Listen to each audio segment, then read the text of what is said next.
Conseil pratique WhatsApp à tous ceux qui veulent reprendre le contrôle de leur vie et qui en ont marre simplement de subir la vie. Tu me diras merci à la fin. En fait, on a presque tous WhatsApp.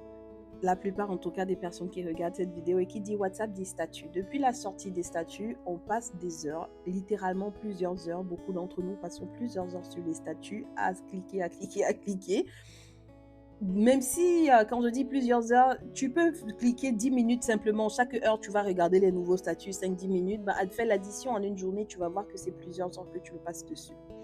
Alors, je me dis, si tu passes déjà plusieurs heures sur les statuts, pourquoi ne pas utiliser ça à ton avantage au lieu de laisser que ça vienne enterrer en fait ton futur?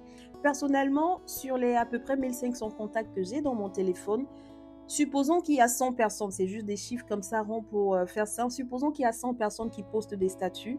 Déjà, tout le monde n'a pas WhatsApp, mais supposons qu'il y a 100 personnes qui postent des statuts. Sur les 100 personnes, il n'y a même pas 20 statuts que je vais souvent regarder. Pourquoi?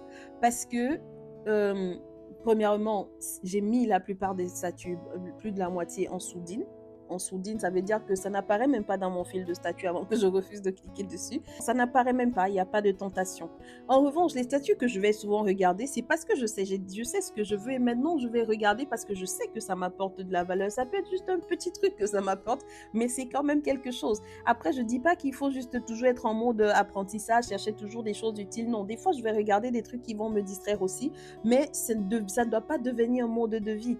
Mais franchement, quand je dis que j'ai mis beaucoup de statuts en sourdine, il y a des gens qui passent le temps à te raconter me, myself and I. C'est-à-dire du 1er au 31, leur statut, c'est j'étais au supermarché, je viens de prendre ma douche, j'ai acheté une nouvelle robe, j'ai acheté une nouvelle voiture, oh, je vais me marier demain. Oh, qu'est-ce que les gens ont ciré de tout ça en fait? Oui, de temps en temps en parler, c'est pas mal, c'est pas mauvais, mais tu peux parler de Me, Myself and I tous les jours et quelle est la valeur en fait? Pose la question, quelle est la valeur que tu apportes aux gens en faisant cela? Bref, mon point ici, c'est de t'encourager à, premièrement, connaître déjà, savoir ce que tu veux dans ta vie et deuxièmement, utiliser les statuts pour t'aider à avancer vers les choses que tu veux pour ta vie. Même si c'est mes statuts à moi qui ne te sont pas utiles par rapport à tes objectifs, mets mes statuts en sourdine. C'est aussi simple que ça. D'accord? Souviens-toi de ceci dans la vie. C'est que ta vie est le résultat de tes choix.